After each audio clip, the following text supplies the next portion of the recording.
Well, I have the honor and distinction of introducing our moderator, who's a good friend. We've known each other for a number of years, and he's an individual that is one of our great success stories. He started out as a busboy, but with hard work and dedication, graduated from an Ivy League university, where my son also graduated, by the way, Mark. Where's Mark? There you are. My son graduated from there as well. Anyway, he has served in different capacities. He's primarily has worked in the roles that he's had primarily are governmental related, governmental relations related. He's worked in law firms. He's worked with the government. He's worked with nonprofits and a number of other entities as well. He then went on to become one of our premier lobbyists, Hispanic lobbyists in the state of Texas, and he's done a phenomenal job. He is a success story that is just beginning to blossom and will continue to do so for a number of years, we hope, okay?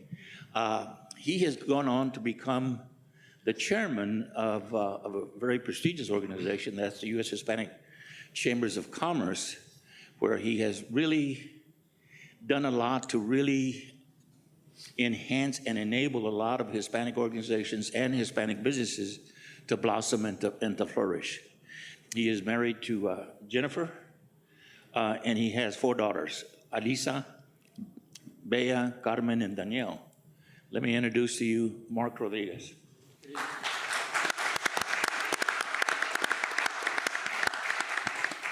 Thank you, Andy. I appreciate that gracious introduction. The reason I'm here is because of people like Andy and Linda Ramirez, unsung heroes in this community, trying to make solutions and things happen. So please join me in a round of applause for the founders of Bellas Artes Alliance, Andy Ramirez and his wife, Linda Ramirez.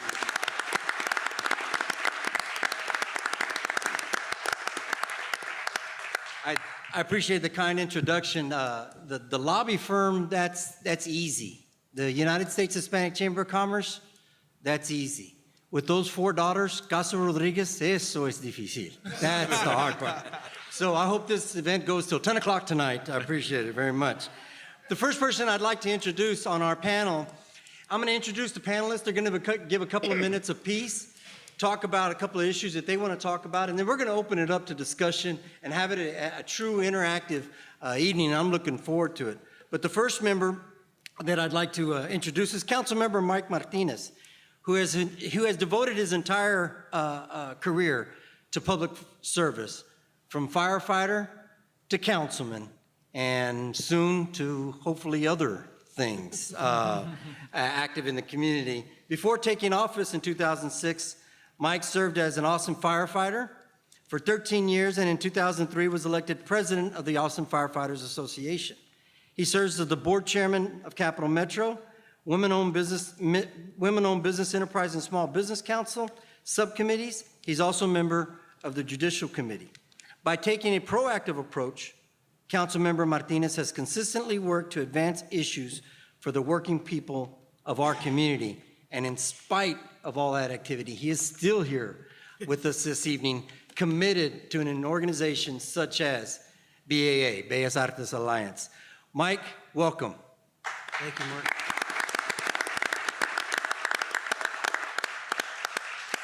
Thank you all so much for inviting me, for having me here. Andy, Linda, congratulations on the success of Bellas Artes Alliance thus far. It's been a pleasure and an honor to work with you all. I'm here tonight because I forgot to let it go to voicemail when Andy called. I'm just kidding. But seriously, I was so looking forward to this. I do have to say, though, that I'd have to leave because we got a letter on Friday that Alejandro is getting an Academic Achievement Award tonight at Austin High. And those of us that are parents, we know that, you know, your kids come first. And I couldn't be more proud of Alejandro. He's turned into such an amazing young man. So we're going to go and support him tonight. But I had a pinch hitter come in. If you guys all of you know Bobby. Bobby was my chief of staff. He's now the general manager of transmission. He is certainly suited for this conversation. I will say this, there are Latinas and there are women in the arts, despite what the panel looks like up here. And I dare say none of us would be here without those women because, but I wanted to acknowledge the women that also are part of this movement, that we couldn't do this without. I look forward to the follow-up and the conversations that come after this. There is much work to be done in the Latino arts community as it relates to the global community. And Austin is truly becoming that international city that we see happening over time. And we can't lose our place in that. We are what sparked that international movement originally. We are the original founders of, the international community, if you will.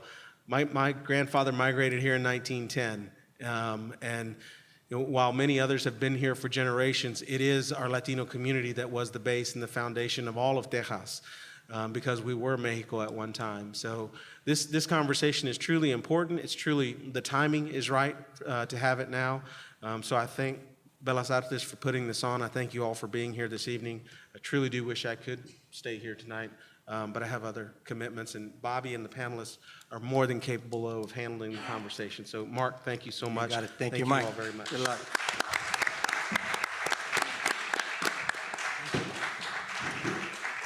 He'll soon be joined by his wife, Laura, and Diego, the 1-year-old, no, 2-year-old already. And I wish him well with his family this evening. At this time, let's look at the title of the event. Austin's Creative Economy, and let me restate it correctly. Austin's Creative Economy and the Latino Community. Let that soak in a little bit as we go through the panelists. I think Austin and the Latino and Latina were doing creative economy before it was even indexed as an industrial sector. That's why that's important this evening to celebrate that also. Seated to the right of me, I'm going to call on the next gentleman, Arnold Garcia Jr. This man retired after 44 years in the newspaper business in 2013. He was editorial page editor of the Austin American-Statesman for 22 years. He holds a bachelor's degree in history and government from Angelo State University and did graduate work in government at the University of Texas. He is the father of 2, Jennifer Jetton, MD, and Captain Teodoro Garcia, U.S. Army. Arnold Garcia, Jr.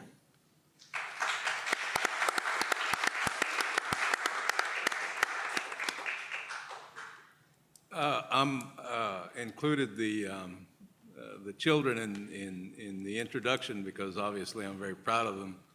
I'm like the mother in the joke when I talk about my daughter, the mother who runs down the beach yelling, "Help, help, my son, the doctor is drowning." So my daughter, the doctor, is doing quite well, and my son isn't a captain quite yet. He's about 3 days shy but he'll be promoted. But I'd like to also introduce my wife, Vida, who's sitting in the audience back there.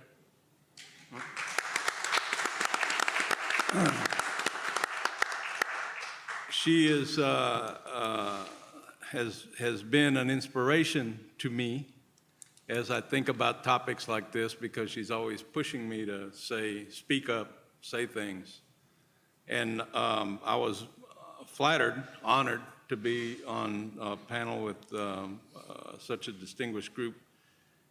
But I want to say that the topic is very broad, and it's one that's difficult to get our arms around. But the fact, because the Latino market is so incredibly diverse, although efforts are always made to to push us into one specific little corner, as if we all shared the same values, the same taste, and that's just not true. I was, in the course of my career, one of the highlights was many visits with Dr. Hector P. Garcia, the founder of the American GI Forum.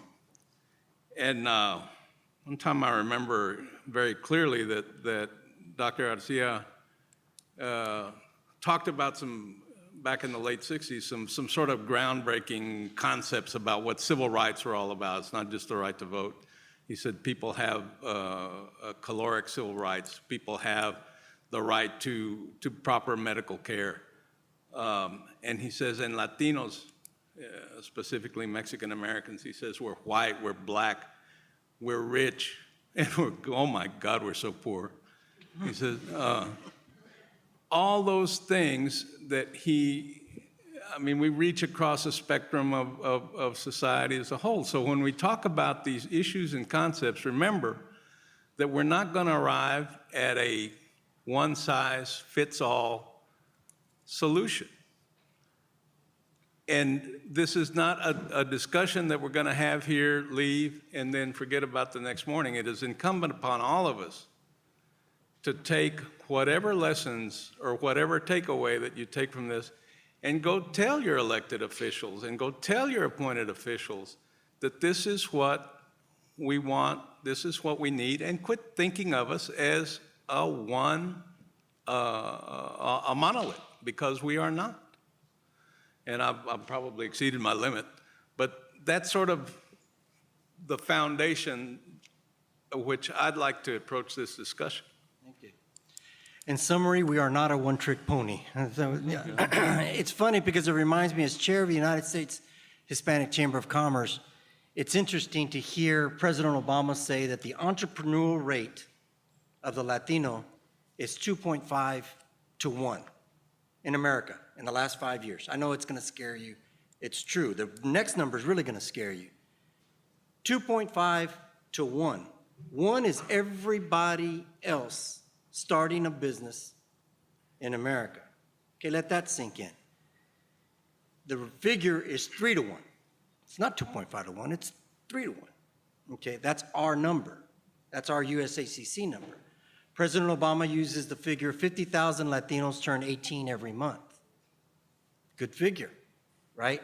The real figure, 72,000 Latinos turn 18 every month. So what does that mean? What it means to me is if you're VP of Ford, if you're VP of Sony Records, hell, if you're VP of Hostess Cupcake, if you don't pay attention to those two figures, you're not going to be in business very long and you're not going to be working very long. Along with this creative economy, you just see this Latina entrepreneur needle going like this. And speaking of, Amy Villarreal was supposed to be with us, general manager of KITV. She sends her regrets, but we'll get her on the next CEO panel event that we do. Armando Ulloa is Austin's premier, works for Austin's premier Latino radio as program director of Radio Latino 102.7. He's known as El Chiquilín. I think I said that right. Yeah. It's my accent. It comes and it goes, that gringo accent. El Chiquilín. Armando is a highly effective radio broadcast professional with over 9 years of experience and a strong background in strategic programming, marketing, team management, and development. Welcome, Armando. How about a couple of minutes of comment from you? Appreciate it. I'll clarify. It's almost 15 years, but who's counting? Anyways, before I say anything, I want to give a hello to Scott Gilmore, our market manager. He's actually out there too, and he's pretty much the boss. And if I don't give him a shout out, it's going to be hard when I ask for a raise next year. One of the things that you hit on right now, and that's one of the things that we always discuss about, within our business is, the misconception of what people thought was going to happen with Hispanic radio. Just a little bit of my background. I worked general market for a couple of years in the city of Chicago. I'm actually born and raised in Chicago. If there's any Chicago Bears fans, yes. Anyways, I did general market radio, and when I made the switch over to regional Mexican radio, I remember a lot of colleagues at CBS kind of looked at me and they said, "Are you crazy? What are you doing?" Because 10 or 15 years ago, people were saying, what's going to happen with all these Hispanics when they grow up or when they have kids? Their kids are not going to be, they're going to be raised in the United States of America. They're not going to listen to Vicente Fernandez, and they're not going to listen to Tigres del Norte. They're going to listen to Justin Bieber and NSYNC and whatever was out back then. And I am actually a prime example that that doesn't always happen. I mean, I know us as Hispanics, specifically as Mexican Americans, we're very proud of our culture. We're people that we love. You know, I know that if anybody here was raised in the U.S., you know, Sundays were the days that mom would clean the house with Ana Gabriel blasting on the radio, you know. And that's one of those things that, you know, as Hispanics, especially Hispanics that are born in the U.S., you know, to me, I love seeing the fact that there is young Hispanics and young Mexicans that are not losing that culture. And like I said, 10, 15 years ago, they were saying, you know, Hispanic radio and Mexican opportunities were just, they were going to disappear. And it's amazing to see that that's not the case. Excellent comments. Please remember to, if you have questions or comments, just keep them, and when I open it up, we're gonna open it up to questions and comments. It's not gonna be estilo Springer, but it's gonna be more like Latino View, okay? So that's what we'll do. Our next guest is Bobby Garza, and the reason I'm proud to introduce him is Bobby and I have known each other since before we were fathers. So that's all we're gonna say about that. Bobby came to Austin in 1994. He never left. It's a pleasure to introduce him because he lives the creative economy. He's currently the general manager for Transmission Events, a dedicated protector of good times and a multifaceted events company. At Transmission Events, he is responsible for strategic planning and day-to-day oversight for the company's full range of services, including booking, backline, brand activation, production, location services, marketing, and social media services.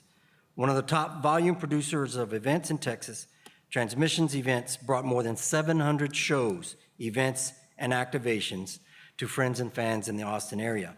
Prior to working there, he served over 15 years in various state and local government capacities, focusing on public policy for elected officials across numerous policy areas.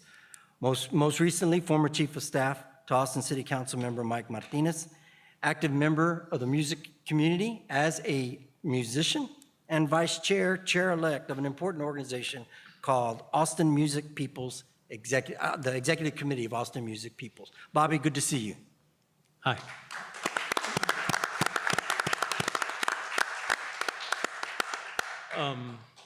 So I work for a company called Transmission Events, and while you wouldn't think that that may be applicable here, I speak for a lot of quiet music nerds who listen to the Smiths and Morrissey in the same breath as Rigo Tobar and, you know, other good cumbia.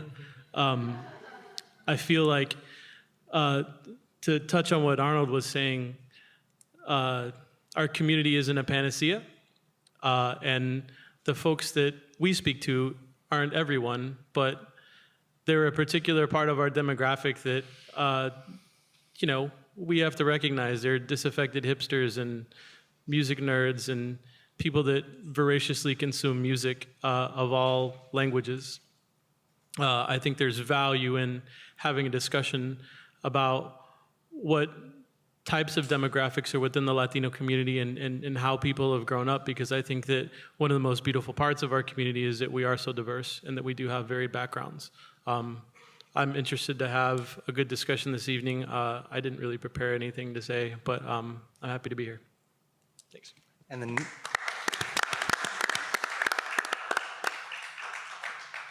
we need the name of the band and your next gig. I'm not playing live anymore. Really? I did play for a band called Maneja Beto for about 12 years. So yeah. Excellent. So trials and tribulations will be part of the discussion also. Well, when you understand that rock and roll is not the same as the business of rock and roll, so sometimes you got to make a choice. There you go. Next, Jesus. Yes. Jesus Gonzalez is Senior Manager, Brand Partnerships in the U.S. for Universal Music Latin Entertainment, UMLE, the world's #1 Latin content company, a division of Universal Music Group, the world's leading music company with close to a 50% global market share and unparalleled success record. In his role, Jesus works with today's leading brands and agencies to develop strategic marketing partnerships and create music platforms that integrate Universal Music Group artists.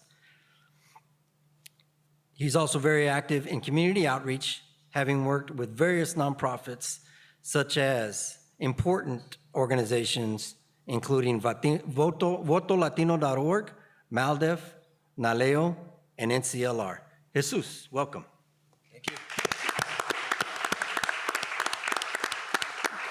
First and foremost, I'd like to thank Andy and Linda for the hospitality and for the work through Bellas Artes. Thank you so much. It's an honor and a pleasure to be with you here today. Though I'm born and raised in Southern California, I will say that all my father's family is from Texas, down by Roma, Saliñeño. Am I butchering the name? But so tengo sangre tejana, but no, it really is. Relative to what we're doing. We're based in Los Angeles, we're an international company, but more and more, as the conversation is going, Austin is an international city in terms of the impact and where that impact is felt. As a music company, as a content company, we know that it behooves us to really integrate into the many platforms that you guys offer, be it South by, Austin City Limits, where we had many of our artists. This year was the first year that we reached out and worked with the Bellas Artes family on the Panamericana Festival, and it was a great success. We brought Tribal Monterrey, El Dusty and Los Racas, some emerging new talent, and actually the Tribal Monterrey performance got selected by Rolling Stones magazine, the General Market edition, as the top 48 experiences at South by Southwest. So I want to give it up to Panamerica Festival.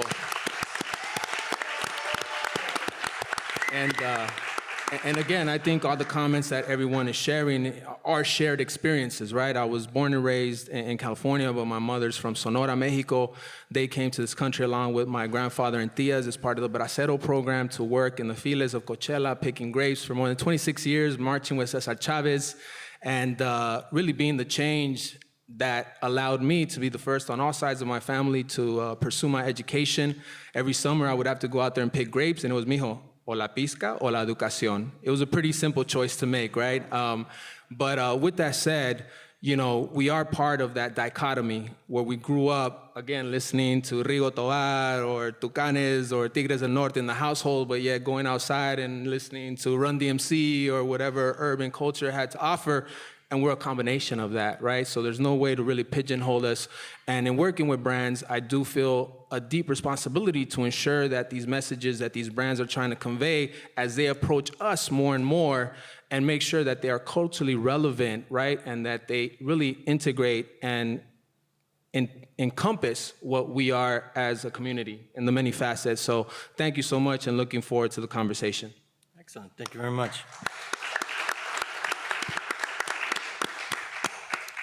Our last guest, Victor Paredes. Victor is Senior VP of Strategic Business Development at LatinWorks and is responsible for leading and sourcing both organic and new business growth. His overarching objective is to foster sound agency growth and development in full alignment with the agency vision.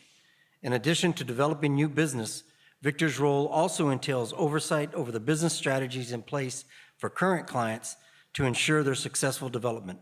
Victor also serves as a board member and director of communications for MexNet Alliance. Good to be with you, Victor.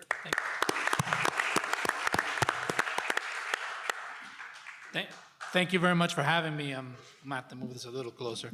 Thank you very much for having me. I think that this is an exciting topic, an exciting subject area that so many of us come from different angles. I will start by saying that, like a couple of my fellow panelists here, I'm not Texan, but I got here as fast as I could, and I married one.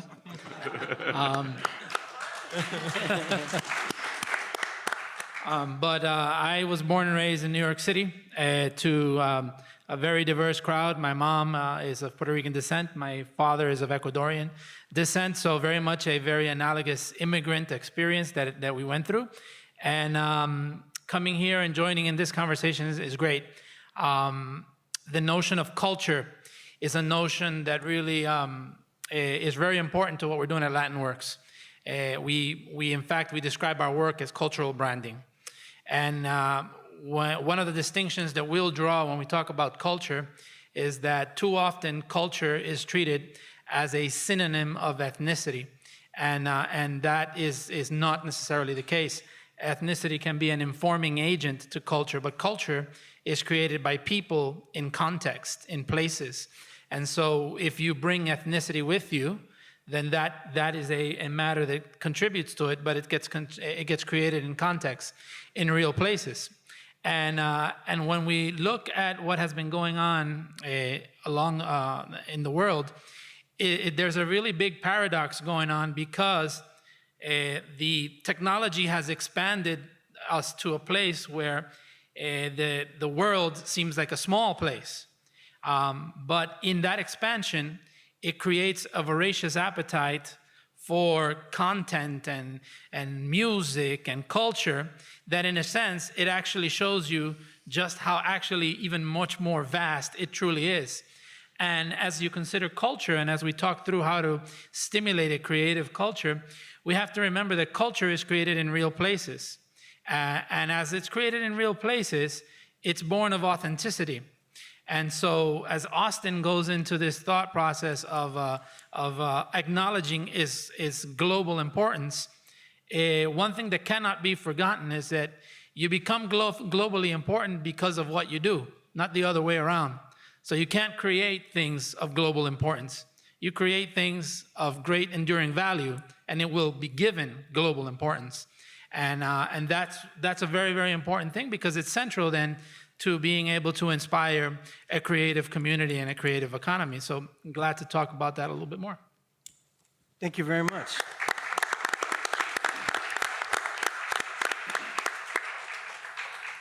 I'm going to open it up for the first question to each panelist. They can spend 30 seconds, a minute on their answers. We're going to and then we'll open it up and try and stay on time. Linda, you just wave and yell when I've gone too long. First question I'd like to throw out for each panelist: how can Latino artists, producers, creative professionals, and entrepreneurs contribute to and benefit from Austin's expansion into the global marketplace of ideas and creative expression? We'll start on that side, down there first. All the way from me. Well, I think that there's a great potential to benefit from it, but and it's going to sound very cliche to say, but that cannot be the end goal. In fact, a lot of all of our economic woes are because things like that become the end goal, right? The world is a finite place, has a definitive beginning and end. We cannot all pursue growth at all costs, or just growth for the sake of growth or global growth, because I assure you a great many of us will fail, and everyone else is pursuing something of a similar nature. No one is in what they're doing for the sake of failing. Where things get differentiated, or the ones that succeed, is because they're creating something of particular enduring value. And so, yes, you can benefit from the globality of things, but you can benefit from it by creating something unique and distinct. And in fact, and maybe not unique and distinct, but something that is your own, and something that is born of a real place. Especially in this time frame where there's such a voracious appetite for content. Too often we look at the digital universe and everything that's going on with technology as an enemy because it takes away things. But in reality, what it does is it serves as new and expansive platforms for people to do things that are very different, and things that speak to them. Today people are selling music at a price that it just says, you name the price. I just created something and I'd like you to fund it. Or you can crowdfund it. That's just one example. Or in the space of writing, journalism has been transformed and it's struggling to keep up because of the world of bloggers and what that means, right? And then what does that mean in terms of behaviors for people? So there's all this to say is that there's a voracious appetite for content. And anyone out there who wants to create it, and that content can be, written content, art content, or something that you actually make of unique value. I mean, I have friends that are in business making the most absurd kind of alcohol-infused cupcakes. Guess what? There was an audience for it. They create it, and she's selling it like crazy. So create something that you're interested in, have that determination, and then look for platforms. But don't set out to say, I want to take advantage of the global market, because that's not an objective. Excellent answer. Victor? Wow, ditto. No. No, I think as my compadre here said, there is a voracious appetite, and we see it every day. As he said, an expansion of technology and how we're sharing and how we're consuming content. And at the end of the day, that's what everything's become, right? Music. My 13-year-old niece no longer really knows the concept of buying music. To them, it's YouTube, it's Pandora, it's Spotify, it's streaming, right? And we're seeing it in music, how things are starting to balance out in terms of how the revenue's coming in. But at the end of the day, it is content, and that appetite to consume it on a daily basis. I think, they talk about the generation of instant gratification or entitlement, where people want stuff now. I think, as Victor said, you have to create content that is enduring, right? That will stand the test of time. And if you don't see it out there, you create it. We have a saying where we say, think globally, yes, but act locally, right?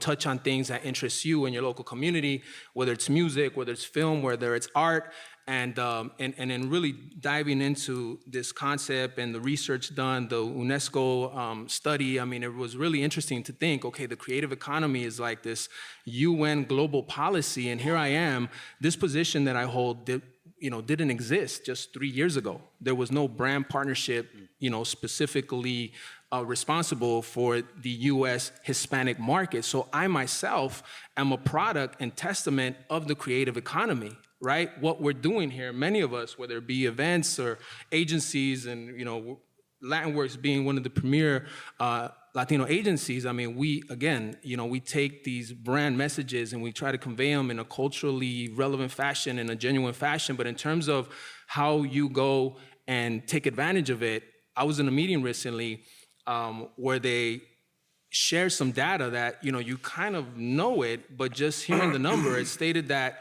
our representation on screen, be it big or small, is 3%, right? Our representation in terms of total population is closer to 20%. So you think we walk around and 20% of the US population is Latino, yet when we look on the small screen or the big screen, only 3% of the people you see are Latino. And this is the kicker. Out of those 3%, 75% are non-aspirational roles. I heard that and I was like, non-aspirational? The criminal, the maid, the gardener. 75% of those 3% are non-aspirational roles. So that leaves such a large void in just film. And when you think of music and you correlate it to the full context of art, whether it be painting or any medium, I think there's a lot of work to be done and a lot of content to be created. So if you're aspiring to grow and take advantage of that, then yes, there is a place for you, there is a place for us. Gotcha. Bobby, you live here in Austin, Texas. How does a Latino artist take advantage of what's going on in Austin? Is it difficult? Is it easy? Is it, tell us that experience. Well, I guess I want to parse out some of the series here, right? So I think that Latino artists only have a responsibility to their authentic voice. Like that, whether you're successful or not is kind of irrelevant to me as an artist. It's whether you do something that speaks to you and that contributes in some big or small way, right? I mean, that's why you're an artist and not, an architect or something, right? I think that community in and of itself really has a responsibility to authenticity, and I don't think that you can say that translates to a local or global marketplace. Sometimes you have to find your voice, and if it's good and it speaks to people and you find a community, it's going to go somewhere. I think for a lot of these other categories, I'm interested to understand what people mean by creative professionals, because I think that there's if you think about Richard Florida, for example, that throws everybody that might have some level of creativity in their profession, it runs the gamut from teachers to architects to musicians.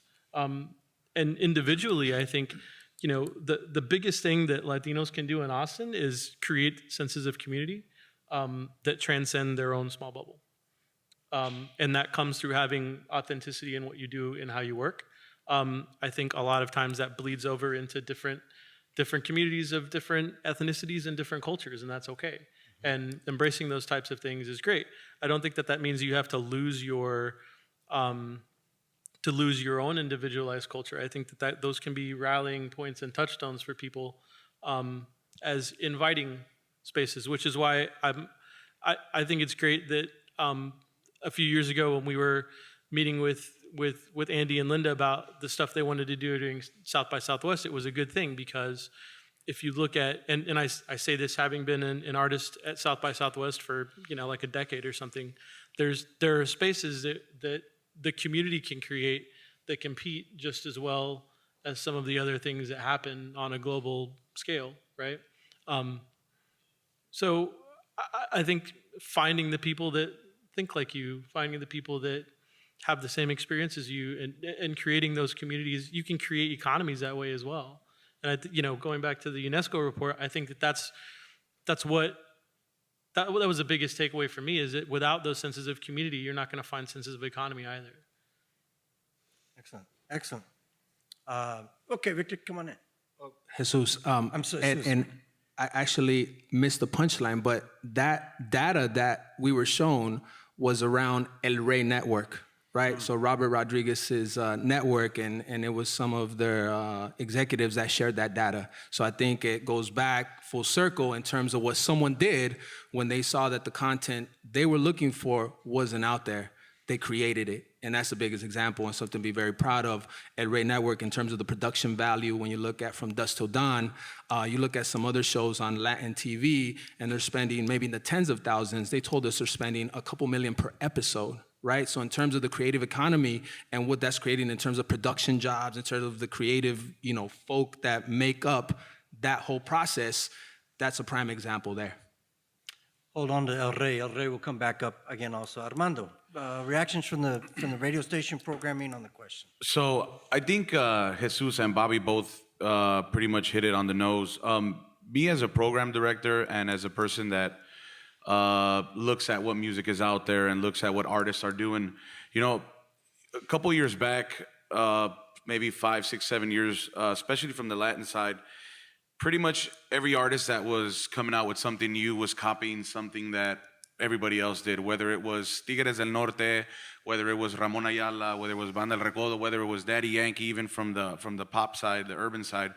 And one of the things that I specifically look for with bands is I love something new, something different, something that nobody else is doing. For example, I will tell you guys of a recent song that I added on Latino that, the feedback has been amazing. Enrique Iglesias with, I believe they're called Gente de Zona.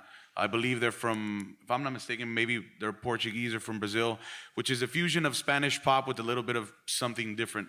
One of the things that I look at is something different. And I know that a lot of artists, like Bobby said, they love what they do. It's not a job. It's more a creative platform for them. And that's good, because that's one of the things that I look for. We want to make sure that people that love what they're doing are the people that are successful, because there's a difference between musicians that are just in it for a paycheck, and there's musicians that are in it because they're doing what they love. I'll give you guys a prime example, not to name drop or anything, but Jenny Rivera was a very, very personal friend of mine. Grupo Duelo, Oscar, he's also from Texas, is a very good friend of mine. And about 11 or 12 years ago, they dropped a track called Un Minuto Más. I was in Chicago at the time, and Chicago and Texas are very different when it comes to our musical styles. Chicago is much different. It's more kind of Los Angeles, it's more banda. It's not so much norteño. Duelo was looked at like, that music is way too light to be played here. And I personally fell in love with the track Un Minuto Más, and I remember the first time I met Oscar, this was about 11, 12 years ago. I asked him and I said, why are you guys dropping tracks like Un Minuto Más? Why not geared towards Ramon Ayala or geared towards the stuff that we know is going to hit, the for sure hits because of just where it's coming from, Monterrey. And I remember that Oscar said to me, he's like, because the difference is that if we're going to hit, if we're ever going to make it big, we want to make it big with what we love to do. We don't want to do what everybody else is doing. And I remember maybe 5 or 6 years ago, as recently, and Jesus will probably know about this because they were with Fonovisa for a long time. You know, Duelo all of a sudden, you know, with their, as we would call it in our business, norteño light, because it was just such a light norteño. All of a sudden, you know, we're putting in 20,000 people in different venues in the United States of America. You know, it was being done in Mexico already, but in the U.S. it was different because as people migrate to the U.S., you know, their musical taste changes a little bit because, and I guess we'll take responsibility on that as a radio station because we play a certain kind of music that maybe that's not what they loved, but they learn to love it because they hear it all the time. So long story short, you know, Duelo, after, you know, 12 years of struggling with their norteño light style, all of a sudden, you know, we're hitting. And to this day, you know, when I see Oscar, you know, and I talk to him, and he's like, it's amazing. You remember that time when we were in Milwaukee, and you know, we were putting in 200-300 people, and now, you know, Duelo goes to Milwaukee, and you're talking about 15,000 people. They're playing Summerfest, you know, out in Wisconsin, which is very similar to like ACL and South by what they do here. Not to the magnitude, but it's a huge event that they have. So I think, you know, from a radio station standpoint, speaking for myself, I like to see something new. I like to see them creating something different. And the fact that they're local artists, like Bobby was saying, is also very important because that's where you start. You start locally. Comments, Arnold Garcia. I would turn that question around a little bit. When you ask what can artists do to benefit? I think there's a little bit, or what I take out of it, and I don't mean to criticize the question. All I'm saying is what I'm hearing. We're all is learning. We're all learning. Come on. We're blaming the victim because artists like all of us have a very small control of our own destiny. I remember one time when I was listening to Paul Rodriguez talk to a bunch of Hispanic journalists at a convention. So he's a very funny man, but he was saying that people walk up to him and says, "Hey man, you should have been in Platoon. You should have been in this. You should have been in that." And so he looks at the audience. He says, "You think I'm turning this work down?" You know, it's because, and then he says, then he turned to the audience and he said something that I take. Have remembered ever since. He says, "How many of you saw my last movie?" And so a couple of people raised their hands. He says, "How many of you paid full price?" It's the community. There's a interconnection between the community support and the artists, and I'm on board with this. Yes, the content's got to be good. The content has got to be true. I understand all that. There's a lot of people out there with talent. What they need is a little help. And here in Austin, we love to spend money on culture and quality of life, whatever that means. So the economy, the creative economy, is like the industrial economy, and that is that there's a very strong connection with politics. And politics is, as one of my government professors once very succinctly and accurately said, politics is about who gets what, when, and how much of it. And that is directly related to the political pressure that's applied to the people who make these decisions about subsidies and which events get showcased and which events get ignored, and who gets the little bit of help. Good luck. Just amazingly candid conversation, and I have turned the question around for next panel already on the event. So no, excellent feedback, excellent feedback. Time out right there. Anybody have a burning desire, burning question they need right now? Right now, 1, 2, 3, 4, you bunch of crazy Latinos. Okay, hold on. I knew that was gonna happen. Okay, everybody. Okay, go. Let me call on at the end. Jesus, 2 more. Okay, got 2 more. Got y'all nodded. Victor? Victor. If you wanted to go to questions, I'm good. I was just No, gonna no, no, make you a raise your comment. hand. You, See, either that or to help Mark, you guys can just switch seats. yeah, I was gonna say. That's all right. No, the other thing I was going to say is that there was a good question raised somewhere in the discussion about what is meant by creative and creative economy. And one thought I'll put out there that it expands it a little bit from arts, but it's a thought because as we live where we live, I think it's important.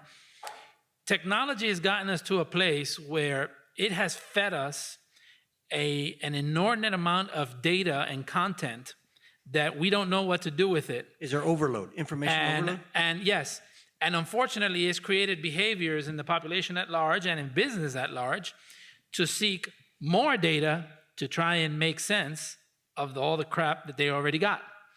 And so why this ties back to creativity is because I don't think everyone likes to talk about an era of big data.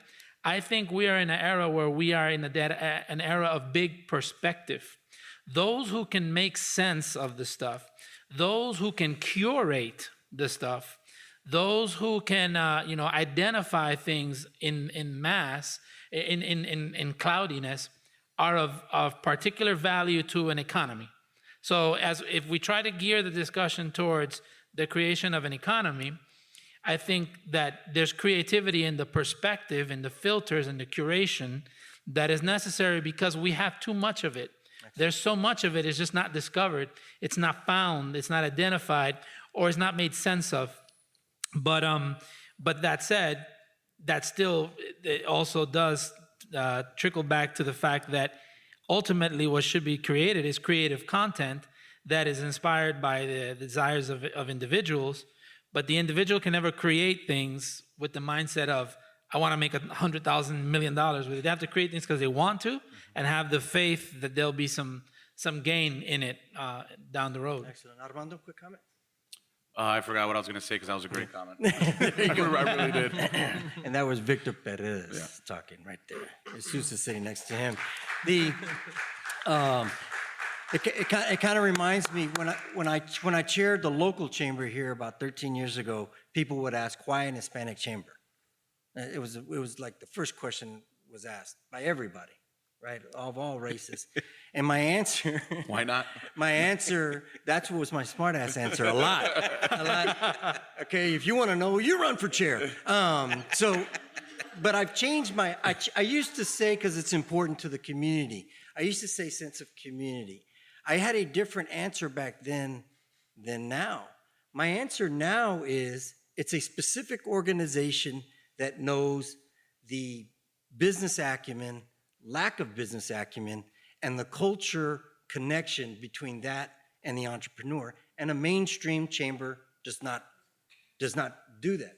What I'm finding is everybody from British Petroleum to TransCanada Pipeline is trying to get their hands around that answer. And I would imagine, y'all can key it, is that happening in the entertainment industry also? Everybody's trying to get their arm around this Latino market. And you know what? We used to come real cheap, right?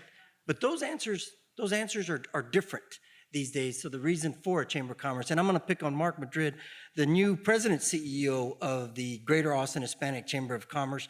Mark, do you, in your capacity in less than 2 months, because you didn't have a honeymoon, Hispanic Chambers of Commerce don't offer that. Do you see this creative economy as easy to get your arms around as a membership base, or is it difficult to get your arms around as a specific membership base paying the bills? Well, I love what Armando said. He said some do it for a paycheck and some do it because that's what they love. What I'd like to know is what you need so that you can do what you love and get the paycheck. So That's a good question. And if you have the answer to that, you'd be a very rich man. So, I thank Andy and Linda, my dear friend Mark. I mean, because, I come from Houston, but I'm coming back home to Austin and thrilled to be back. And I've realized the importance and the giant of the creative industry. And so I am perplexed a little bit of how to involve this particular sector into our membership and make sure that we are helping you all, because it's here to stay. It's an integral part of this fabric of Austin. And so, Mark, I do find it challenging, and I'm looking, that's why I'm here tonight. is to applaud you for this effort, and so I can learn from you specifically on how we can help you. Anybody want to answer on I mean, Well, I think Jesus? I would love to hear what Jesus has to say just from the record label side of it. Well, I think from a music standpoint, I mean, what used to be artist development no longer really exists, right? So now in the dawn of YouTube and all these social media platforms that are available for independent artists, anyone can record, anyone can put their music up on SoundCloud and create content, and really it is getting to the point where you do have to come to the label with already a strong base, right?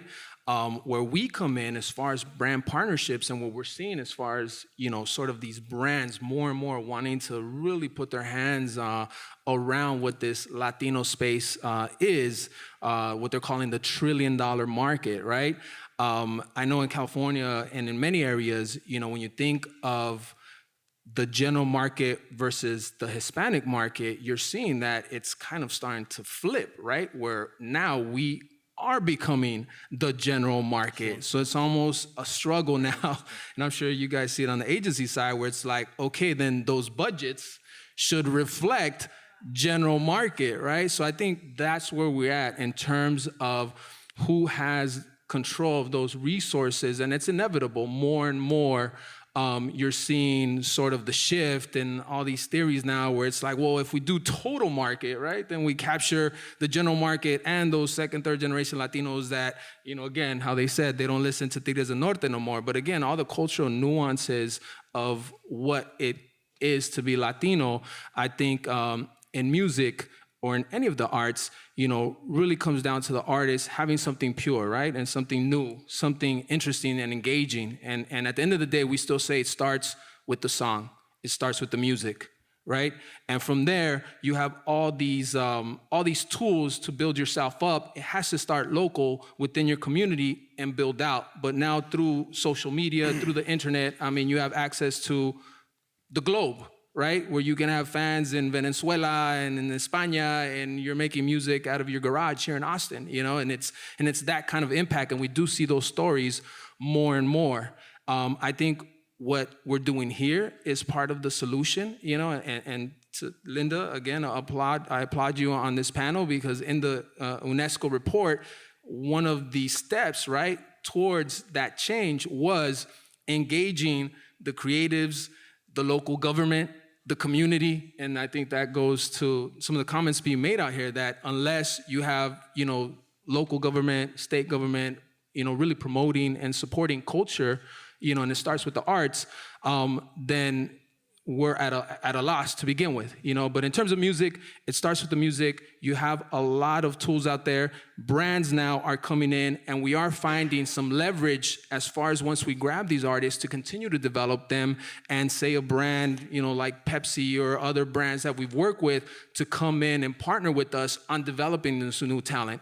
And you are seeing that brands now are saying, okay, I can pay, millions and millions of dollars for a Beyonce or a big name act, but then what genuine engagement am I getting, right? And it comes down to that compelling content where the consumer, the Latino consumer, any consumer is hip to that already, right? So when you are going for emerging talent, you have talent that is growing with the brand, and we call it sort of building equity versus borrowing it, right? So for artists out there, it is a struggle. It's always been, but it comes down to music, your work ethic, and again, your artistic integrity, right? And what you're out there to really accomplish. Gotcha. Bobby had a comment?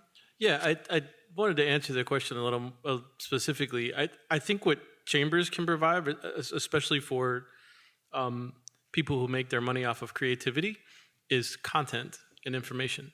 So you have so many of these guys that I know and have played music with for a million years. They don't know how to do their taxes.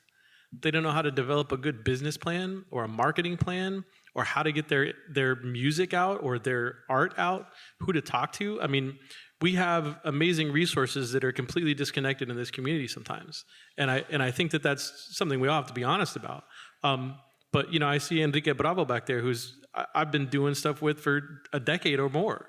And, we all struggle to provide good times to people, to provide good shows to people, to provide good entertainment. But when you really start talking to a lot of these up and coming young people, or even older people that are still playing music and pursuing their passions, you know, the business side of that stuff is completely foreign and completely empty. I mean, if you talk about voids in this community, there's what Awesome Music Foundation sometimes holds forums for how to own the business side of music, but I think it applies to, you know, anything, not just music. But there's not those systems, and I think the hard part, at least from an artist perspective, is, you know, half of the dudes that are in their garage learning their craft, they don't know where to go look.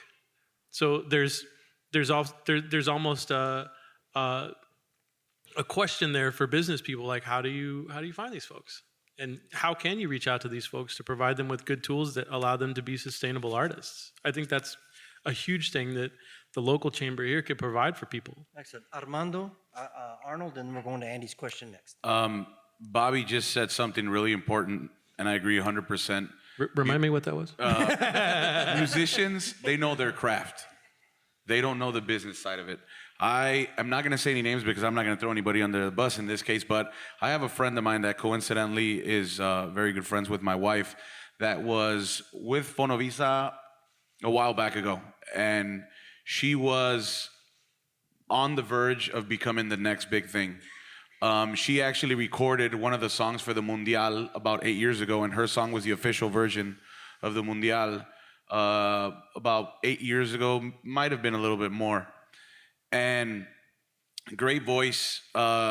She had everything that she needed to become a huge star in the Hispanic market. Her problem was that she didn't know the business side of it. Her mom was her manager, and unfortunately, her mom made some very, very bad, crucial decisions in her career that to this day, you know, if you ask her, you know, what would you do different in your, what would you do different when you started off, or when you got, because she got the Fonovisa stamp, which, you know, 8-10 years ago, you know, YouTube and all this stuff wasn't as big as it is now. Back then, you know, the traditional way of finding artists was I call up Jesus, and I say, Jesus, I got this amazing band that I just saw on Sunday when I was out with my wife, and I really think you should come and check them out. And Jesus would, you know, say, send me a tape or send me whatever you have, and fly out and check them out. And next thing you know, they have a record label. They just got a deal. So she got the hard part. The record label and all that stuff was done. And this was before all of the MP3 era and before all of this stuff where, you know, where they were actually selling CDs and where pirateria wasn't coming out of so many parts. But what pretty much at the end of the day, what demised her career was the fact that her mom was managing her career, and her mom had no clue how the music business worked, had no clue how to talk to a program director, had no clue how to approach, you know, a brand on sponsoring a tour. And she was touring in places like Puerto Rico and places in Mexico. And you know, if you guys probably look up, like I said, I won't say her name because she's a friend of mine and I don't ever want to be like, you use me as an example, I can't believe it. But, you know, if you guys look up information on her, you know, she, like I said, she had the official song for the Mundial, which was about 8 or 12 years ago, I don't remember exactly, but you know, that was the demise of her career, was the fact that she did not know the business side of it, because she was a singer. That's what she did, and that's what she learned how to do. Arnold. And it just very quickly, this is the kind of community support that I was talking about. It's not all reliance on government, because artists are also should be looked at as entrepreneurs, because they want to sell the product. They want people to look at it. They want people to listen to it. And your comment about, you know, do what you love and get a paycheck is an ideal world. But this is all part of that community support that I was talking about. What can the community do to support the artists and help them benefit from the creative economy? Victor, Jesus.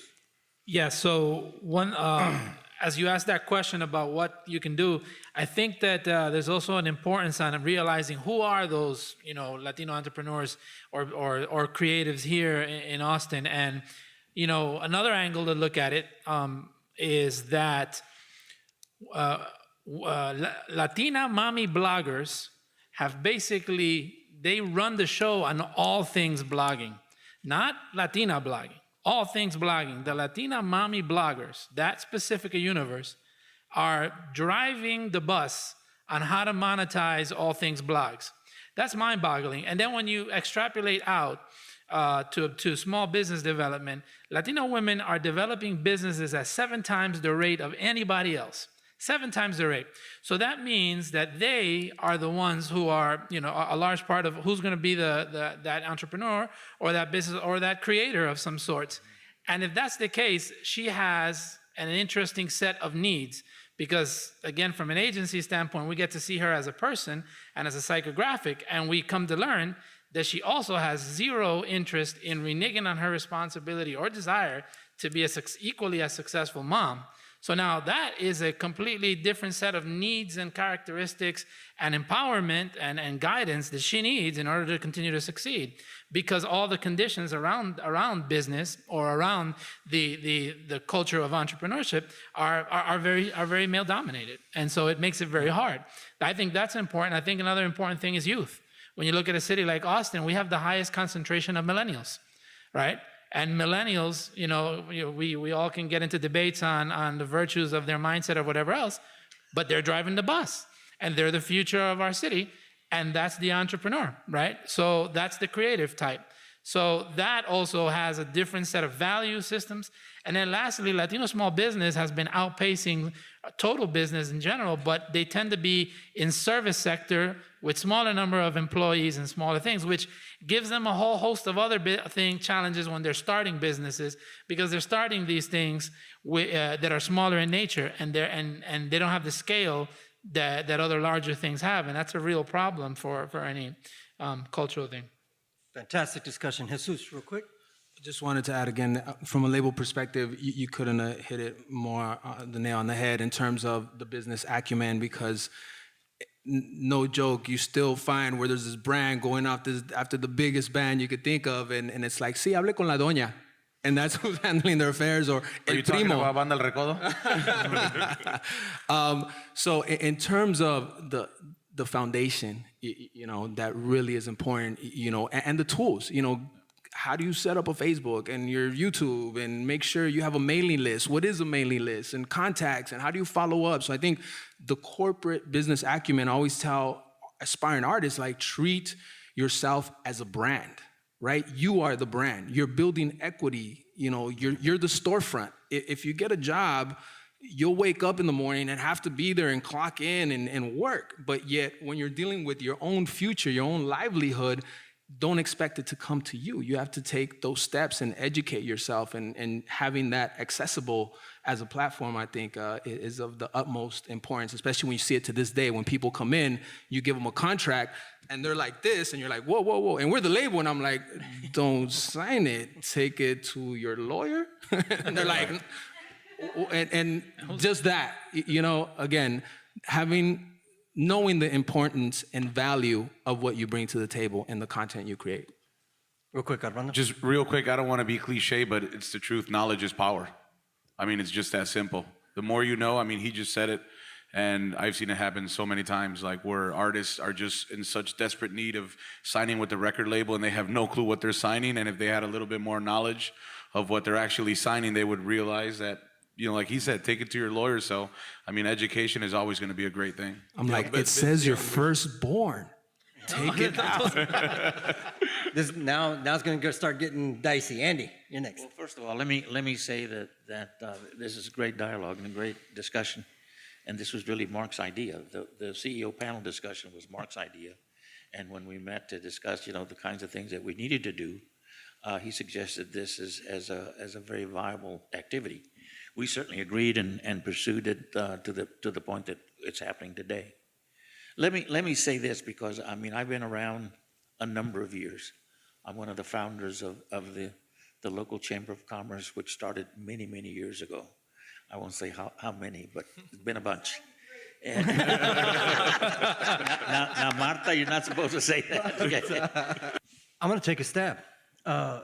In our experience on a national level, working on Latino business is difficult. The time is overwhelming, and the results and the return is very minimal, right? That's just the way it is. So you're either going to believe that there's a sense of responsibility, right?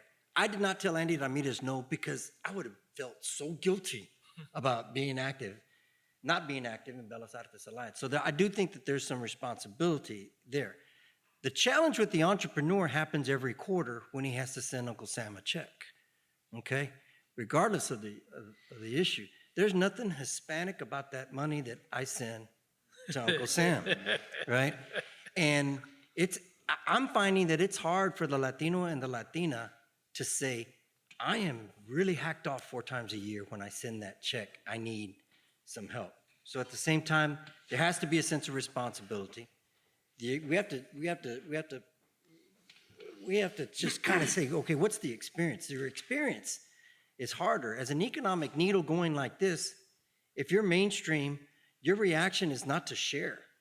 Your reaction is to hoard, right? So that's the entrepreneur right now, the guitar player, the marketing, the owner of the marketing company, the ad agency, not the lobbyists because we're all rich. Those people, in fact, have that entrepreneur experience on top of the creative experience they're trying to get paid for. Let me pick on the C-level exec in a company, right? The Latino C-level exec, Latino, Latina, they're getting hit from both sides. They're getting hit from the local Latino, and they're getting hit by corporate America saying, those are your people, you take care of them, okay? I knew I was gonna get fired. This thing's getting taped. So you have these external forces also happening at the same time, and all you wanna do is make it to the next day, try and vote, get to see your banker, and then get those quarterly taxes in. But that's, in a quick answer, there has to be a sense of responsibility to give back, to stay active, to get on the football field. And we can't all lead, right? We can't all be dramatic, right? That's a tough part. Real quick, and then we're gonna go to. So a quick thought I'll share by telling a simple story. Not from Texas, but from where I grew up in New York, but I think you can make some correlations. When I was growing up, there was a place on 116th Street that sold a lot of Latin vegetables, spices, foods, and things, and it was called La Marqueta. It was a great place where people went who did their local things and sold them there, and the community that really needed it went there to buy it, and it was kind of a center of commerce for the Latino community. As it got bigger, eventually it became, started selling a bunch of things, more things. It got funded by the local government for different things and whatever else. Eventually, it grew itself into obsolescence and it closed because it could never sustain it. It could no longer sustain itself. It was too big. It was selling too much nonsense. The community started to move out and lost interest, and it didn't work. About a couple years back, La Marqueta all of a sudden is opening up again and right back to where it started, selling very specific things that the community, because all of a sudden the community started putting up gardens all over again. And then it was the weirdest thing to see gardens coming up in the middle of the ghetto, but people were doing that because that's what they wanted, and they wanted to grow their things. So long story, the moral of the story is that I don't have the answers, but I would point that anything top down feels wrong. The answer is from the community out. So we need to find ways to allow the community to grow. We need to allow the creatives to develop something and flourish it, and not try to do it top down. Top down never works, because no creative project, because top down involves compromise. Nothing good from the creative world, my friends can attest to, comes good from compromise. Compromising in the creative world also gives you Frankenstein products that nobody likes, right? And so in that sense, I don't have the answers, but I know that the answer is not top down. Yeah. Juan, and then Marta. And I'm sorry. Okay, see, I knew I was going to get in trouble. Juan, go quick, answer quick, and get back to this gentleman. Thank you. My name is Juan Oyervides. I serve on the board here. And Mark, as you know, I made the transition. I've been in the Chamber of Commerce environment, and I came over to this side. And I soon realized that all of our artists have art that they want to sell. They have paintings to sell, sculpture. They have tickets to sell to their theater, to their shows. to their concerts. They're all entrepreneurs. And I would really welcome some kind of effort to partner with the Chamber and us here at the MAC to make some of that happen. In fact, I thought about that just a couple of years ago, and I did make an effort to make that contact with this gentleman's predecessors, but nothing ever came of it. But maybe with this dialogue tonight, we can go forward because you're right, they do need help with their business, their management, their finances, their marketing, just about everything, how to be a business, the business side of being an artist. That's very essential. And please come to our board, ask, and I will certainly do anything I can do to help make that happen in the future. And I also wanted to echo that it does take money, what Andy was talking about. Artists require some support. If there was some way that this dialogue will generate a fund, because we actually have a fund here at the MAC, and to contribute to this fund, to raise fund, to pay for artists. And I think we will get more programming here. We can get more up-and-coming artists to have a venue here to use. But we really do need a fund, and as board members, we're not allowed to raise monies because of an ordinance. Bobby, you know what that's all about. But that would be very, very critical, very crucial to do. And last thing is that, Bobby, I think you remember a study called Create Austin. It was about 5 or 6 years ago. I was reviewing that document just last week, in fact. The word Mexican, Latino, Hispanic, even though this study is about the cultural arts scene here in Austin, one word is mentioned one time in that entire study.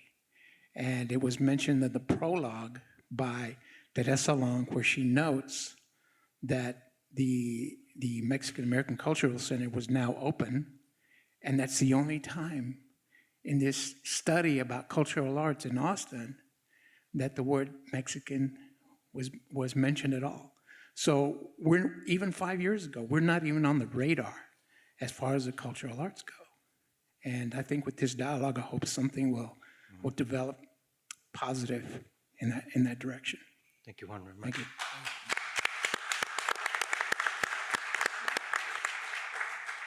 Yes, sir.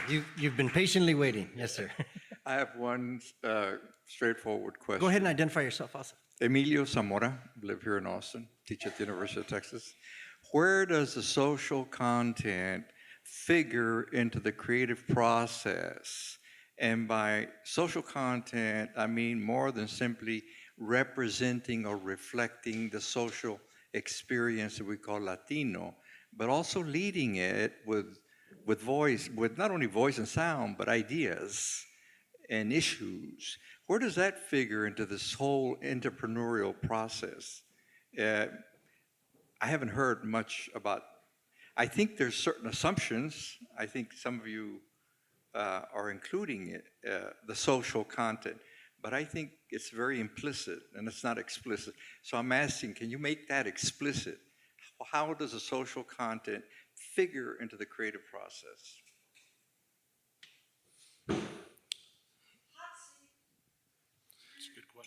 In terms of what we're doing at Universal, and I speak for myself in stating that I've always looked for a balance between entertainment or using entertainment as the conduit to engage our raza, especially youth.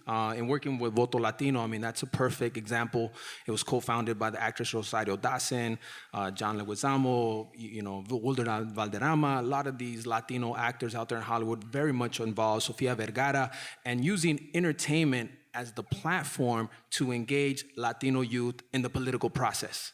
So in terms of how we balance the social component and entertainment and voice and music, I think it does come down to personal responsibility, or as my tata used to say, es tu deber, cabrón. You know, like, es nuestro deber, right? On a corporate level, obviously I can't speak for UMG, but I know we do have a lot of initiatives, and I know I myself, since I've came into this position, have looked for ways such as that Voto Latino model to combine both, right? Use our artists' voices, their celebrity for social impact. And we know, be it, immigration reform, be it domestic violence, be it education, every artist has a cause, or everyone has a cause that's dear to them based on personal experience. And we do try to leverage that in pairing up and finding those teams, right? I know right now we're working with National Council of La Raza on their yearly conference and really integrating entertainment for the conference, which again deals with all their partner organizations throughout the U.S. that are bringing a lot of good, but again, using the arts as that engagement and as that connector, if that is within the realm of what you were asking. Questions? I saw a hand back here. Yes, ma'am. Linda, we okay on time? You know what? If you have to leave, no problem. Nobody's looking at you leave early. We're going to. Yeah, actually, I have an announcement, and I have one question too. Since we're speaking about supporting local artists, and I'm going to take the advantage of letting you know there's a theater play by an Austin Latino company playing here at the MAC, and I would love for all of you to come. It's on Thursdays, Fridays, and Saturdays at 8 o'clock. And as part of this theater company, I can tell you that we have a very hard time getting sponsorship. We have a very hard time getting support from those entities in supporting what is non-traditional, non-commercial arts, particularly theater. We also see something that I'm seeing here represented, that when we're talking about the Latino community, we have a group of Latino community listening to, yes, we're important, our culture is important, we need to do something about it. But we know that.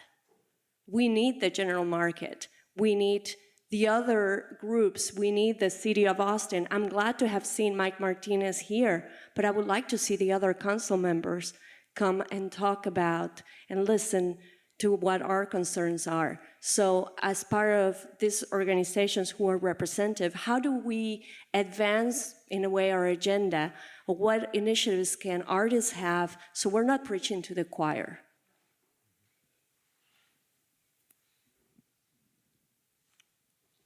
Question? I just still say I'll tackle it. Bellas Artes Alliance has a hard time getting sponsorships. Okay, just to put this on, since we're being real candid this evening. It's almost hot. Do you say Latino or do you say art festival? How do you do it? How do you catch it? We don't have the benefits of an Armstrong Foundation, right? For example, okay? It's difficult. It's difficult to convince the person that writes the check to sponsor. And that's Bellas Artes Alliance. Okay, I can only imagine how difficult your job is. However, the minute we leave the football field is the minute it's no faster. Right? I do think staying on the football field is key. It's not fun. It is not fun. And I don't think nobody's good at asking for money. It is difficult. So I think it does go back to Bobby's point in that your creative, you have to stand on your creative issue. I think Bellas Artes Alliance has to define what is our true mission, boom, and then we go see how it's pretty defined, it's working. It's difficult. It's probably the most difficult topic of the evening is sponsorship. If I may, I think what is difficult, and I don't think I have an answer to that specific question, but in this current political climate, the word subsidy has become an obscenity. But as is with most of the political actors who dominate the stage today, they ignore or rewrite history. Art has always been subsidized by somebody. And so you go in, when people ask for money for art, there's sort of a defensiveness about it. You know, it would be really nice if we could do this because this would be good for the community. But Michelangelo was subsidized, and he produced some, you know, and on and on and on and on and on. Everybody's had a sponsor, but I think part the current political climate has put us all on the defensive when we ask about help, whether it's public or private, and it has to be a mix, I think, because what a dull, dreary world this would be if there was no public money for art. It would be dreadful. It would be very sterile. You raise your hand, Bobby. Yeah, I think Armando had his hand up first. I mean, when you were talking about asking for money, I mean, you know, talking from the radio station side of it, I mean, like I said, Scott's here, and I'm pretty sure that he'll agree that, you know, we're a radio station and we have multiple stations here, and we put together festivals and we put together events and we put together all kinds of stuff. And we have the power of the radio on our side. And it is difficult even for ourselves to sometimes get sponsorships for some of these events that we do, especially from the Spanish side. Jesus and I were talking earlier about how, so I'm going to brag a little bit here. 107.1 La Zeta, our regional Mexican station here, is not only the #1 Spanish language station, it's the #3 general market station, which means, you know, #1 is our other station, which is Bob FM, and then we have Case, and then we have La Zeta, which is, I mean, when you think about it, it's a huge accomplishment. I can say that I've worked for Univision, I've worked for SBS, you know, the big players in the Spanish radio world. And what we've accomplished here, you know, doesn't happen in a lot of cities. And that being said, with us even being the #3 general market station, even us, when we approach advertisers or we try to get sponsors for our event, just some people just don't believe in it, you know. And I'm imagining that's the same thing that happens with you guys, is that you have a theater group that's probably doing a great job, and they're helping, you know. For one, I mean, I'm a strong believer in getting our youth involved in other stuff besides just, you know, street activities, you know. But unfortunately, a lot of people, no matter how much you preach to them, they don't believe in it. And I think that happens and when it has to do with, you know, us from a sponsorship level, when it comes from you guys trying to fund your theater group. I mean, it's tough. I would just say that, you know, the same thing I've always thought is never give up, and we're just going to have to keep fighting, and eventually they're going to have to hear us, and they're going to not be able to ignore us. Yeah, the only thing I would add to that is coming back to the point I was making earlier about community out.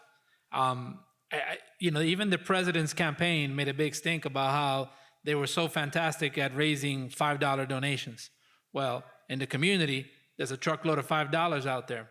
If you try to pursue all these large sponsorships, they come chock full of bureaucracy, chock full of where to find them, and unless you have the resources to navigate the, you know, industrial complex that becomes, the community out can be a better answer. You know, if we're creating arts and things that are supposed to be good for the community, well, let's go and get the community involved. Let's get the community to sell it in. There are a lot of community businesses around here. Let's get them involved. I guarantee you they'll be far more receptive than Corporation X that you've got to navigate through 125 people and sign 7 documents. So, and then you build the value of something, and then it might create a different value.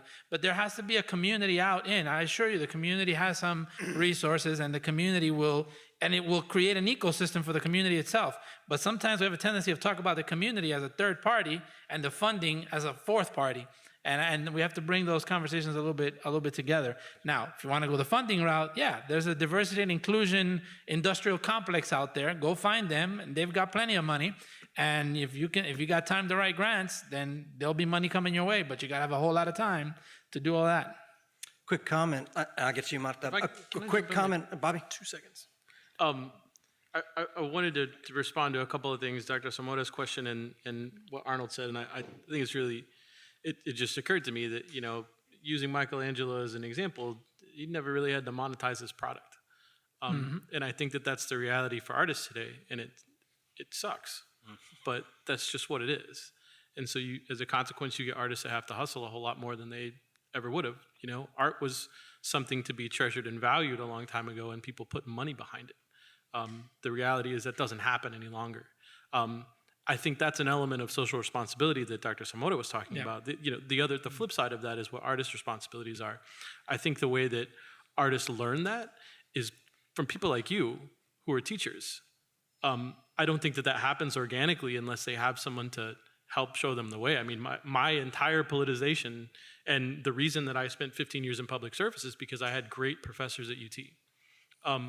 So I would turn the question back to you and say, you know, the way that we create socially responsible artists is by sending them through the academy and out into the community that have the perspective and the history to understand where they came from and where they're going.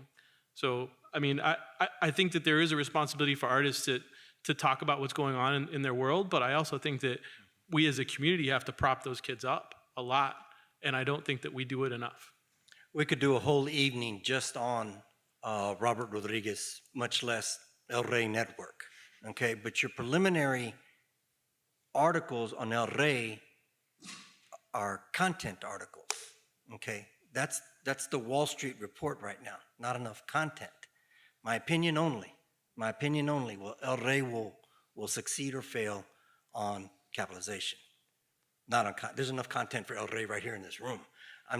It's funny how all of a sudden there's this new cutting edge idea, and the true make or break of that idea is going to be financing. You know, in spite of our numbers, in spite of business, in spite of all these issues. Marta. Yes, well, first of all, I think that it's high time that the chamber develop a creative enterprise arm. You know, we're long overdue on that, and I think that there's support for that kind of activity. And then secondly, tonight, I think Emilio and I both can say we represent the Hispanic quality of life, and this is definitely something that is going to be a priority for that with regards to the funding that is, or subsidies, our own money coming back to us, you know, to work in the creative arts. The third thing is that we are sitting in an institution right here, right now, that took us decades, much too long to build, but that it is the base, it is the beginning of our creative enterprise, and that's why we're here. And we have big plans for how this can become an incubator, and it already is an incubator for the arts, giving you that grassroots content you're talking about, because art doesn't come out of nowhere, and music does not. And I have to challenge the musicians or the people in the music industry up there today. We should have another panel that impanels artists, artisans, theater people that are here in the audience, art activists like me, lovers of the arts that have worked our whole life to make sure we have an incubation process so that you have that content that you need, that aesthetic that you need to develop your music. Because it doesn't come, you know, from a void. It comes from that base that we're trying to develop. And of course, we need the economics. That's why I'm challenging the chamber to develop a creative arm, and again, and to infuse the MBWBE arm so we can get our money's worth back in our community. Because that's gone by the wayside as the chamber concentrates on corporate development and not small business development, including our artists. Now, I pass this on to Angela. I'm gonna take the prerogative because we are, in fact, a lot of us here in the front row involved in developing something that is truly, truly grassroots. Now that we have the building, it only took us 34 years. Yeah, thank you. I'm Angela Valenzuela, and I'm a professor in the College of Education at the University of Texas at Austin. Thank you so much for this panel. I find so many interesting analogs in the artist world and the discourse here between yourselves and us in education. In education, of course, we know that a good education is a very subjective thing, right? It always involves a reproductive of consciousness, and it could involve the reproduction of identities that are progressive or actually identities that are quite reactionary. And so we always have to attend to that, and the grassroots effort that Martha referred to is this culture and language revitalization project that involves a partnership with the Austin Independent School District, the University of Texas at Austin, Nuestro Grupo, and the Mexican American Culture Center. And what we want to do is, or what we're doing right now is we're developing curriculum out of the Tejano Monument, Emilio Zamora, the Tejano Monument curriculum, so that we can give children a sense at the 4th grade level, starting out, a sense of who they are, their identities, their cultures, their community-based identities in a way that affirms their sense of who they are. I mean, our children are lost, and the systems that we have in place are dispiriting in the educational system.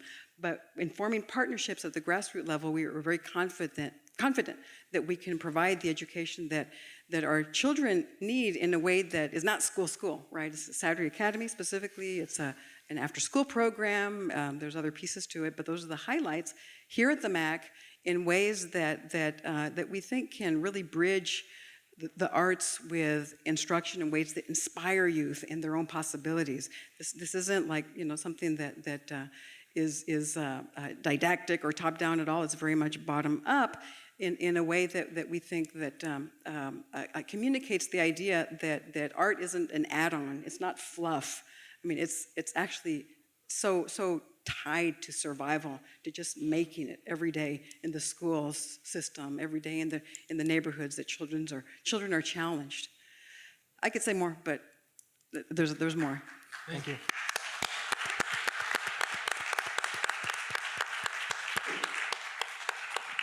Thank you so much. I just wanted to follow up your comments, Professor.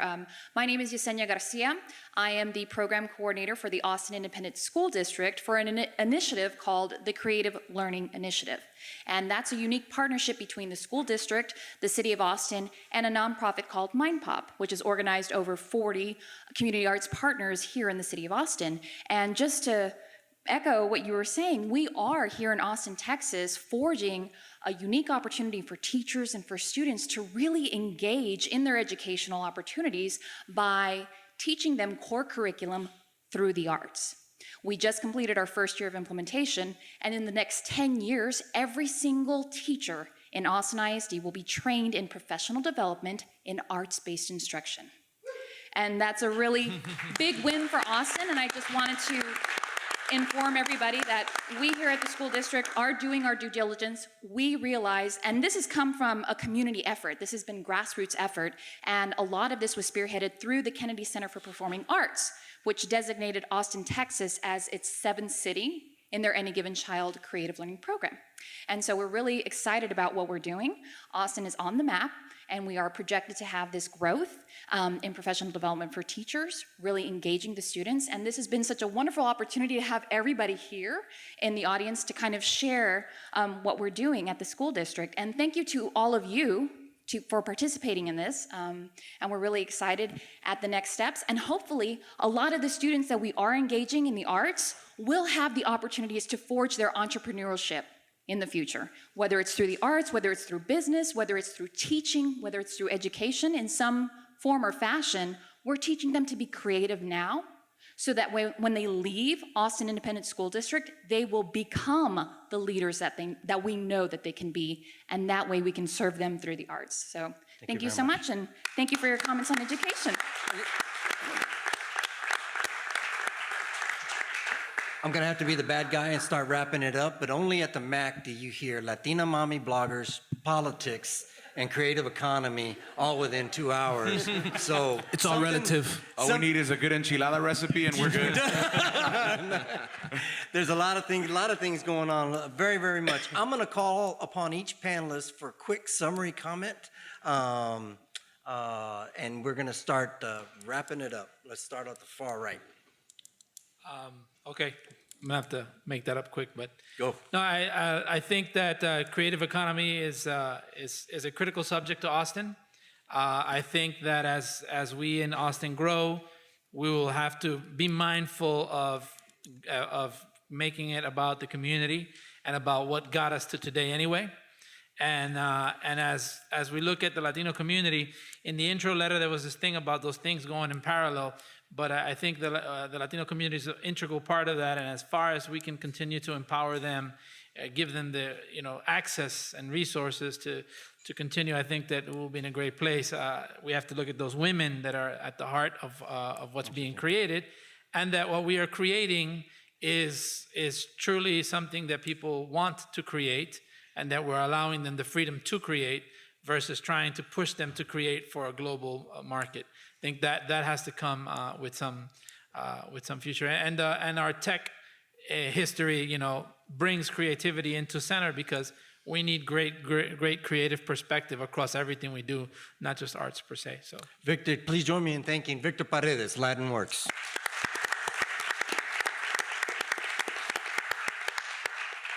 Jesus. Ditto once again.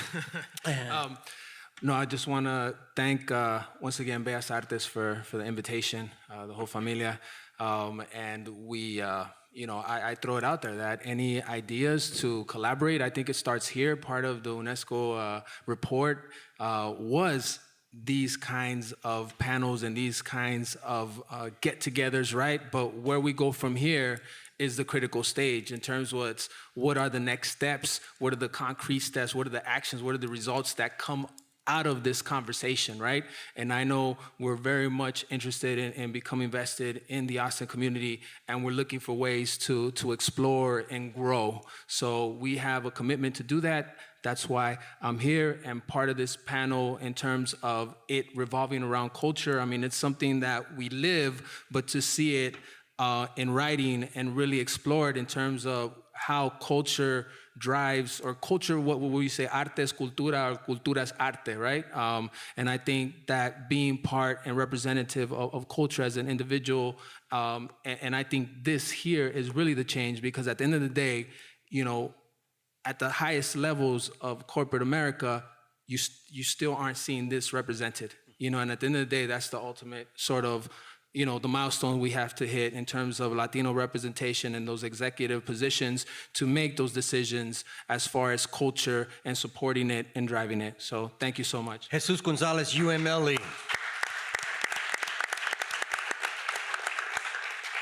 Bobby, Camara, good to see you. Closing comments. Thanks to Bellas Artes for putting this together. The thing that I think about is that we have a lot of these discussions often, and the stuff that happens afterwards happens less frequently, and that bums me out a little bit. I'm excited to be here, and I think that the discussion was really great. I'm interested to see what happens afterwards. I noticed there's a bunch of young people sitting in the back, and if they would walk down and look at the front row here, there's decades worth of involvement in this community fighting for a bunch of stuff, and I think that the discourse that happens between young people and people that have been working in this community for decades needs to happen more. And I think that we need to learn and stand on the shoulders of the people that have been here for a long time. I also think that we can change this community's perception of artists and the creative class by reminding people how important those types of things are to our daily life. I think about having a day without music, and that might be my worst day ever. So thinking about those types of contexts and thinking about how we inform our children about that, and thinking about what the school district's doing to make sure that arts are in the schools is a cool thing. I would just implore everybody, if you got anything out of this discussion today, to figure out how to translate that. We have these discussions and they happen in a vacuum sometimes, but thinking about these things in concentric circles and how you can influence 5 other people that weren't here, or figure out how to take this discussion a little bit further, is the way that we're going to make an impact in the global marketplace that Austin has become. Bobby Garza, Transmission Events. Armando. Kind of touching base on what Jesus and Bobby said, I mean, I guess the way that I would sum this up is just culture. Bobby just said it also, with schools and with programs. I think no matter how much we talk about a creative economy when it comes to arts and culture in the Hispanic market, if our youth loses that culture, then eventually we're all going to be in trouble, and I include myself in that.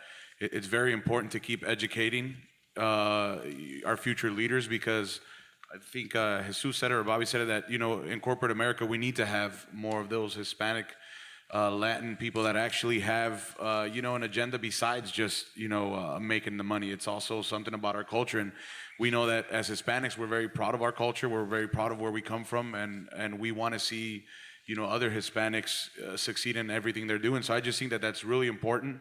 It's just since the moment they're growing up. I mean, I will say that one of the things that I am always amazed with is when I go out to some of these club appearances and I see, you know, Jesus said this earlier, you know, you got a guy that's wearing cowboy boots and a cowboy hat, and yet when he gets in his car, he's listening to, you know, general market music, or he's listening to 2 Chainz or whoever he's listening to. So I just definitely, I love to see the fact that, you know, that even though, you know, our young Hispanics are growing up nowadays, that they're still not losing that sense and the urgency for their culture. And I just hope that we keep embracing that with education. And like they were saying earlier, you know, information is power. Muchas gracias. El Chiquilín. Thank you very much. Arnold Garcia. I'd like to add my thanks to Linda and Andy for putting this together. And as I said at the outset, we're not promising you answers. We're not promising you solutions. We've only had a couple of hours, and we've just, I think, barely scratched the surface of understanding the connections between the creative economy, the industrial economy, the arts, and politics. And we need to keep asking the questions. Marta, on the question of subsidies, had a very good point. We are all, if you pay taxes, and we all pay taxes, whether you pay it in your electric bill or whether you pay it in your rent, are subsidizing other people's music. And I don't think there's any harm in asking the question, where's ours? You know, where do we benefit? How do we benefit? We need to keep asking those questions, and we need to keep pushing on the elected and appointed officials who make these decisions to put us into some kind of consideration. That I wasn't surprised that report, that 5-year-old report that somebody referenced, mentioned Mexicans only once, because this city, frankly, candidly, is in and has been, ever since I've been here, in denial about the Latino presence and contributions to the community. You mentioned Austin, Texas, and you don't hear Gato Negro or any of the famous people who made good money, speaking of monetizing their product, and enjoyed the success that Willie Nelson did. You don't hear, what you hear is Willie Nelson. What you hear is Cosmic Cowboy. You don't, and I'm not taking anything away from them or disrespecting them. I'm saying, and we need to be, or we need to be first. It needs to be, we need to be included. And the only way we're going to do that is to pound on the table until somebody listens. Arnold Garcia, thank you very much.